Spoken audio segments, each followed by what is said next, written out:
সুপ্রিয় দর্শক, আসসালামু আলাইকুম। দেশে এবং দেশের বাহিরে এই মুহূর্তে যে যেখান থেকে আমাদের ইউটিউব চ্যানেলটি দেখছেন, আপনাদের সকলকে প্রীতি ও আন্তরিক শুভেচ্ছা জানিয়ে শুরু করছি আমাদের নিয়মিত অনুষ্ঠান জীবনের গল্প।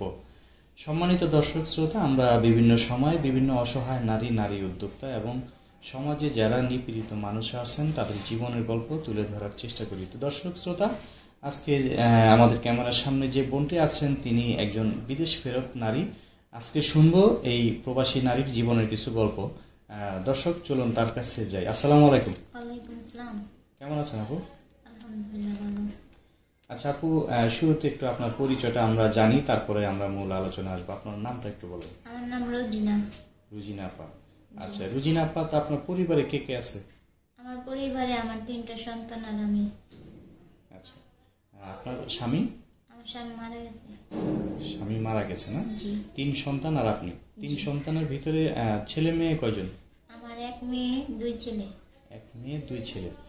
তো রুজিনা আপা, আমরা শুরুতেই যেমনটা জানতে পেরেছিলাম যে আপনি বিদেশ ফেরত একজন নারী। আপনি প্রথমে দুবাই গিয়েছিলেন, সেখান থেকে ফেরত এসেছেন নির্যাতনের কারণে, যেটা হলো গৃহকর্মীদের সাথে যে ধরনের নির্যাতনগুলা প্রবাসে হয়ে থাকে সেরকম নির্যাতনের শিকার আপনি হয়েছেন, এবং সেখান থেকে ফেরত এসে আবার আপনি পুনরায় আপনি আরেকটি রাষ্ট্রে গিয়েছিলেন। তো সেই রাষ্ট্র কোন রাষ্ট্র আপনার কাছ থেকে শুনতে চাই, এবং তার কিছু বর্ণনা আপনার কাছে জানতে চাই, আমাদেরকে যদি একটু বলেন। আমি এরপরে গেছিলাম জর্ডান।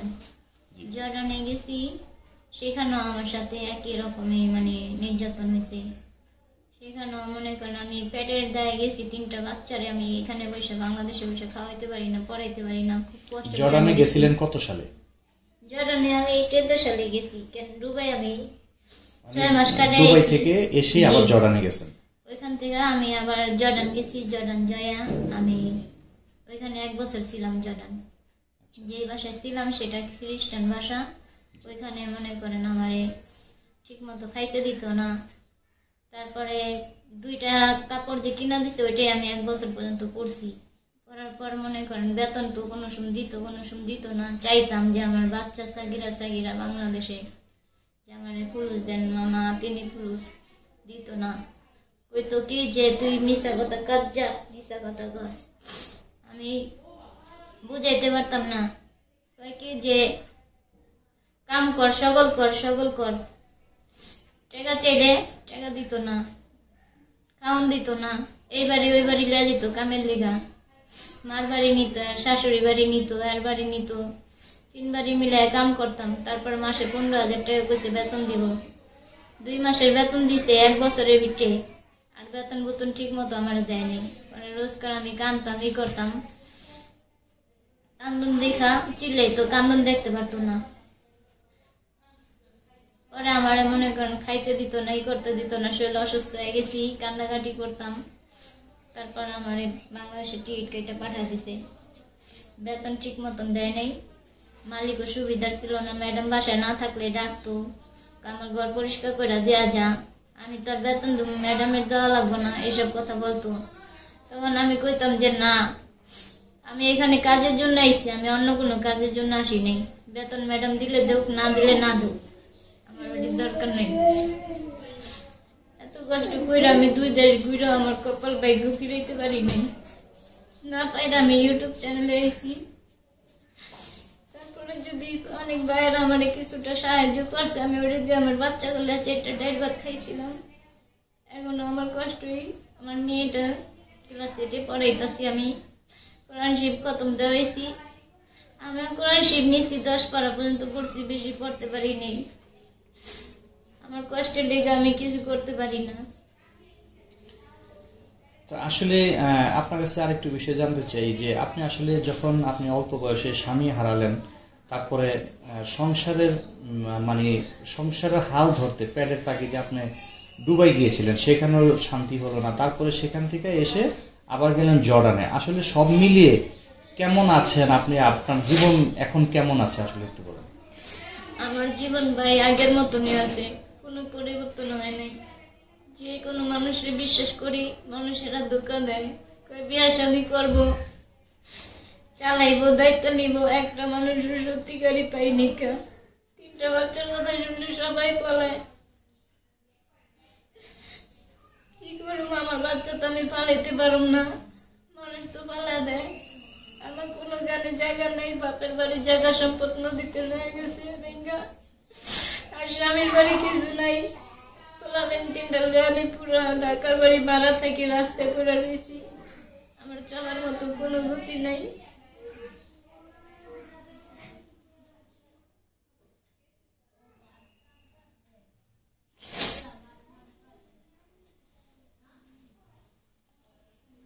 আপা, আপনার তো আসলে এই মুহূর্তে যেহেতু আপনার 3টা সন্তান আছে এবং আপনার বড় মেয়ে বললেন ক্লাস 8-এ পড়ে, তো আসলে এই মুহূর্তে কি আপনার কি আসলে কোনো সঙ্গী দরকার, নাকি আসলে আপনি এই 3টা বাচ্চার দিকে তাকিয়ে আপনি বাকি সময়টা পার করতে চান?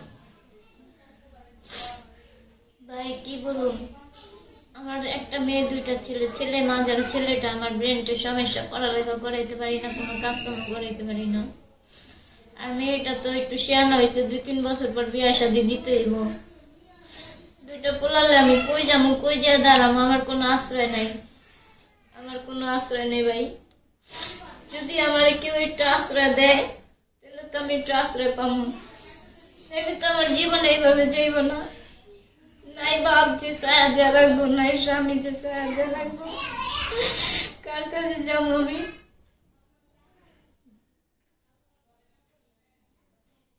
মাইয়াটা বিয়া দিলে তো মনে করেন আমি একা, আমার আর কিছুই নেই। আর পোলাটি তো ছোট ছোট, আগে কোনো মাঝার পোলাটা দিয়ে আমার কোনো লাইফ নেই। ছোট পোলাটা হলো ছোট, আমি একটা জোয়ান মানুষ। এতটা বছর ধরে স্বামী মারা গেছে, 10টা বছর ধরে আমি 10টা বছর ঘুরা ঘুরা এখানে সেখানে কাজ করতে করতে আমার আর মন চায় না কিছু করতে। আর 10টা মেয়ের মতন আমারও মন চায় ঘরে একটার ভাত খেতে, কিন্তু ভাগ্য আমার এমন খারাপ যে আমার এদিকে ওদিকে ওদিকে ওদিকে যেখানে যাই সেখানে আমার কষ্ট শেষ হয় না।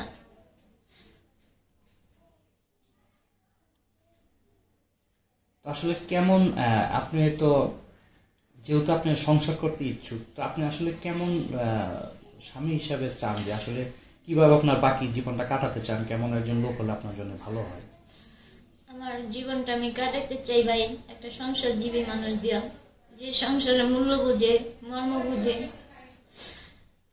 আমার মনে করেন কোনো আমি স্টাইল করা করা আমার এটি দরকার নেই। আমার যে 4টা ভাত ঘরে বসে খাওয়াইতে পারবো, 5 ওয়াক্ত নামাজ পড়ার অধিকার দিতে পারবো, আমি ওরকম একটা মানুষ চাই,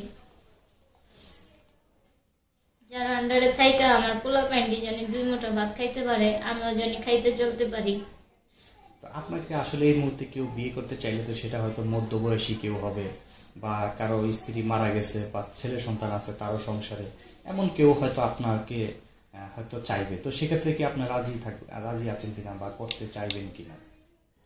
হ্যাঁ ভাই, আমার যদি কেউ বউ নাই, বউ মারা গেছে, এরকম মানুষ যদি কেউ আমার বিয়ে শাদী করতে চায়, আমি রাজি আছি, আমি করবার চাই। আমারও ইচ্ছা করে আর 10টা মেয়েদের মতন ঘরে বসে ভাত খাইতে। আমার মায়ের এক সংসারে থাইকা জোয়ান থেকে বুড়া হয়েছে, কিন্তু আমার তকদির খারাপ যে আমি এটা করতে পারি নাই। আমার স্বামীটা অল্প বয়সে মারা গেছে। এখনো মনে করেন আমি ওরকম একটা মানুষই চাই যে আমার রোদে পুরা বৃষ্টিতে ভিজাই না এক থাল ভাত খাওয়াইব, আমি তারও ছিল 2 মুঠা ভাত খাই, তার লেগে দোয়া করুম জানি কেউ আমার জীবনে ফেরেশতা হয়ে আহে। আপনার সাথে যোগাযোগের কোনো মাধ্যম আছে যে যোগাযোগ করা যাবে? জি ভাই, আমার মোবাইল নাম্বার আছে। বলেন তো নাম্বারটা। 019 019 না 0199 0199 40 40 400 400 85। নাম্বার ঠিক আছে? জি আচ্ছা, এই নাম্বারে যোগাযোগ করলে আপনাকে পাওয়া যাবে। হ্যাঁ। সম্মানিত দর্শক শ্রোতা, আপনারা আসলে এই বোনটির কথাগুলো আপনারা শুনেছেন। আসলে তিনি খুবই অসহায়, যেটা আসলে বলে ভাষা নেই, কারণ তার 3টি সন্তান, তিনি বর্তমানে স্বামীহীন, তার স্বামী মারা গিয়েছে এবং তিনি 3টি সন্তান নিয়ে লড়াই করে যাচ্ছেন। প্রথমে তিনি আসলে সংসারে হাল ধরতে চেষ্টা করেছিলেন যে কিভাবে সন্তানদেরকে মানুষ করবেন, তো তিনি দুবাই গিয়েছিলেন। সেখানে নির্যাতনের কারণে তিনি বাংলাদেশে আসতে বাধ্য হন। পরবর্তীতে আবার তিনি জর্ডানে যান, সেখানেও একই পরিণতি হয়। তো আসলে তারপরে তিনি আবার দেশে ফিরে আসেন। তো এখন বর্তমানে 3টি সন্তান নিয়ে তার করুণ জীবনযাপন করছেন তিনি। তো তিনি চাচ্ছেন তার ভবিষ্যতে যেন পাশে একটি সঙ্গী তিনি পান। আসলে কষ্ট করতে করতে তার আর কষ্ট সহ্য হচ্ছে না। তো কেউ যদি তার পাশে দাঁড়াতে চান বা তার জীবন সঙ্গী হতে চান, শেষ বয়সে তিনি হয়তো একটু স্বামীর সোহাগ বা সন্তানদের দুমুঠো ভাত দিতে পারেন, সেই প্রত্যাশাই করছেন। আমরা চাইবো এরকম কোনো দর্শক যদি কেউ থাকেন, তাকে পছন্দ হয়, তিনি নাম্বারটি মুখে বলে দিয়েছেন, এটি তার নাম্বার। আরেকবার বলি, ভুল হইছে। আচ্ছা বলেন। 0199 0199 40 40 400 400 85। 85। আচ্ছা দর্শক, তিনি আবার নাম্বারটি বলেছেন, এটি তার নাম্বার। সবসময় খোলা থাকবে তো না? জি, আমার এই নাম্বার সবসময় খোলা আচ্ছা, থাকে। আপনারা চাইলে ওনার সাথে যোগাযোগ করতে পারেন। তো দর্শক শ্রোতা, আমরা আসলে ভিডিওটি এখানে শেষ করছি। আমরা পরবর্তী যে কোনো সময় আবার আপনাদের মাঝে হাজির হতে পারি। তো সে পর্যন্ত আপনাদের শুভকামনায় আজ বিদায় নিচ্ছি। ভালো থাকুন, সুস্থ থাকুন, আল্লাহ হাফেজ।